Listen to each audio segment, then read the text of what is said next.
بله دنباش جعفر از خوازم شاشیه که راز بکم ام لآمده ننها ام دربار آماده کاری نوروز ین آمده ده ام آگاهیان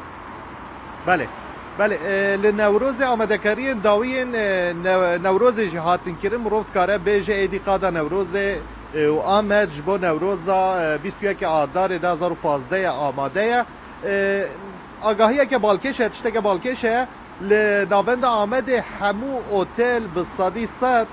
هاتنه تجکرن وکیدن کسی که اوتل دا جه پیدا نکرده بر خوددن نافچه و باجارن در دور آمده که آمده ساعت که آنجی نیم ساعت دورن او پشتی ایشب لأوتل در دور آمده ببینن صبح دیسای برای خوددن آمده ببین هر وها خونگرج واکا دموکراتیک جبر که اوتل دا جه نمانه تدبیر اکستان و 1500 مال جبوک و مهوان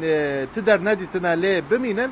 آماده کریه و اف مهوان دکارن لوان مالانجی ده همان دمیده ببینن هر وها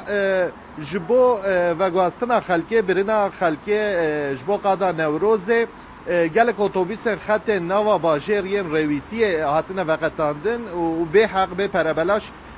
ده خلک آمده جبو قادا نوروز دیور نبرن هر وها اموار سر روژا نوروز جی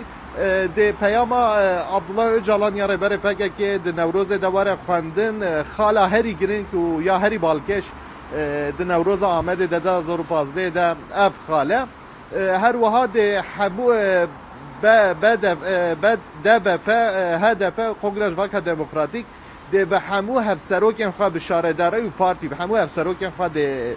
نوروزا آمده ده بشدار بن هر وها هنرمند کوا پشتی 20 سالا کاری وره باکور کردستان وگره ولات او جیوک هنرمند بستران خواه ده بشدار نوروز آمده به هر وها حوزان جومرت ده بشدار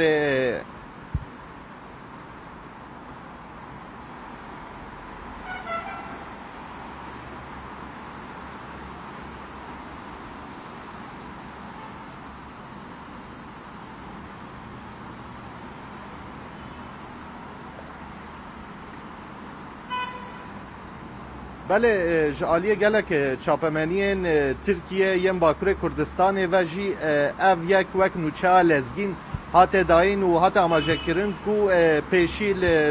طور مدیایی رودا و هاتیه گرتن کو نکاره نوروز بشوپینه و مافی اکردیتاسیون لجبو رودا و نه هاتیه داین هر وها ریوبرین برپرسیارین چاپمنی باکر کردستان جی آماجه کرن کو او یک نه تفگره که دموکراتیکه پیوست همو چاپمنی با آوائه که آزاد همو بیاره همو شاهیان بکارن با آوائه که آزاد بشوپینن بله جعفر